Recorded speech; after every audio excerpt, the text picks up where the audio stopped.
Have you ever heard of a war where the invading army had as many soldiers as the entire population of the country it was attacking? No, seriously.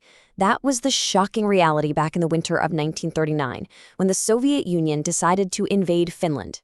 This is the incredible story of the Winter War, a conflict that really shouldn't have been a contest at all, but became a brutal, desperate fight for survival. Just look at these numbers. This slide tells you everything you need to know about the insane odds we're talking about here. Finland's entire population, men, women, children, 4 million. And the Soviet Red Army's standing force, also 4 million. This wasn't just one army against another. It was literally an entire nation going up against an army the size of a nation. It's the definition of David versus Goliath, but played out in a frozen, unforgiving wilderness.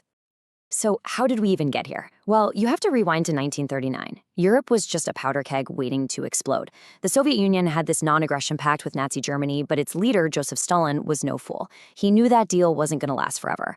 So he started looking around, getting paranoid, and his eyes landed right on his northwestern border with Finland, and he did not like what he saw. When you look at the map, you can totally see what was making Stalin so nervous. He saw Finland as a potential highway for a German invasion straight into the heart of Russia. I mean, Leningrad, one of the most important Soviet cities, was only about 20 kilometers from the border. That's practically spitting distance for enemy artillery. So Stalin demanded a buffer zone. He wanted military bases on Finnish soil to lock down the Gulf of Finland. The Soviets came to the Finns with what they framed as a negotiation, but really it was an ultimatum. They demanded a bunch of strategic islands, a key port, and a huge chunk of border territory. And in exchange, they offered Finland a much larger piece of land, sure, but it was basically useless, remote wilderness. For the Finns, this wasn't a choice. Giving up their main defensive line was basically national suicide, so they said no. And just like that, the path to war was set. On November 30th, 1939, the Red Army poured across the border. Stalin and his generals, they were beyond confident. They figured Finland would just roll over in 2 weeks tops. You know, just like their easy invasion of Poland earlier that year. But they were in for a very, very rude awakening. See, the Red Army looked like a giant on paper, but in reality, it was deeply flawed. A few years earlier, in 1937, Stalin's political purges had completely gutted his officer corps. He'd replaced experienced, competent leaders with loyal but totally inexperienced yes-men. So the army was this massive blunt instrument that was completely unprepared for the Finnish wilderness. All those tanks they had, pretty much useless in the dense forests and frozen swamps. And this is where the legend of the Winter War was truly born. The Finns were outnumbered, they were outgunned, but they had one incredible weapon, their homeland. They didn't just resist, they used the ice and snow to rewrite the rules of winter warfare. Just let that number sink in for a second. -40 degrees Celsius. That's the same in Fahrenheit, by the way. The winter of 1939 was one of the coldest in living memory. Now, for the poorly equipped Soviet soldiers, guys without proper winter clothes, without the right medicine or supplies, this wasn't just a battlefield. It was a frozen hell. And get this, it came down to something as simple, but as deadly as the color of their uniforms. The Finns were white camouflage, turning them into almost invisible ghosts against the snow. And the Soviets? They were marching around in dark brown uniforms. They were perfect, easy-to-spot targets against that pure white landscape. A fatal mistake. The Finns came up with this terrifying form of guerrilla warfare they called Modi tactics. Imagine this. You're a long column of Soviet soldiers, trapped on a narrow forest road. Suddenly, these elite Finnish ski troops, these ghosts of the forest, silently appear, encircle you, and chop your column up into little isolated pockets. They called these pockets Modis. And then they just dismantle them one by one. And if you want to see just how effective this was, look no further than the Battle of Suomussalmi. The numbers are just staggering. You had 11,000 Finns going up against 45,000 Soviet soldiers. The result?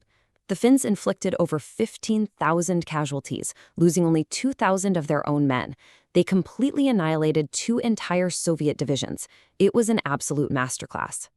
You know, because of the terrible Soviet logistics, it's believed that more of their soldiers actually froze to death than were killed by Finnish bullets.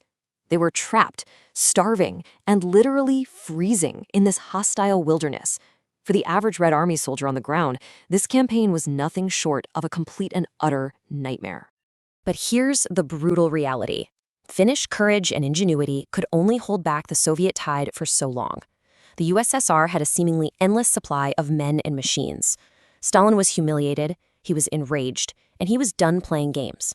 In February of 1940, the Red Army came back, and it unleashed its full, terrifying power. Their new strategy was simple: brute force, total annihilation.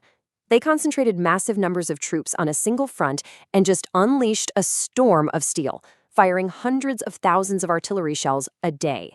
At the same time, Soviet bombers relentlessly pounded Finland's railways, cutting off the supply lines to the front.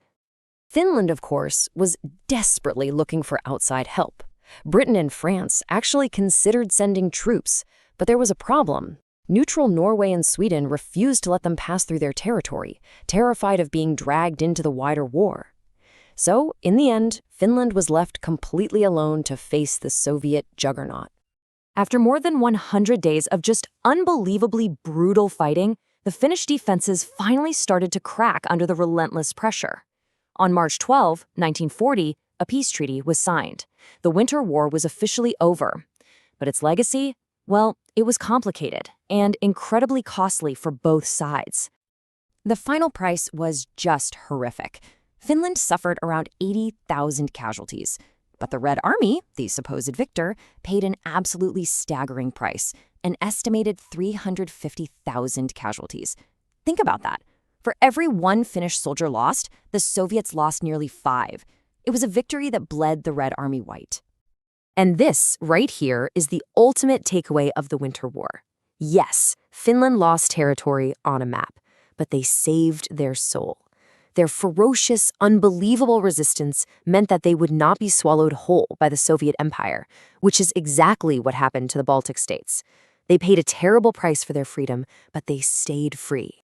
The Winter War sent massive ripples through history. On one hand, the Red Army learned some incredibly painful but valuable lessons that would later help them defeat the Nazis. But on the other hand, their disastrous performance convinced Adolf Hitler that the Soviet military was a total pushover, a house of cards, and that thinking, it hurried his decision to invade. So this brutal war in the snow may have saved Finland, but did it also, inadvertently, set the stage for an even bigger, bloodier conflict? Now that is one of history's most chilling what-ifs.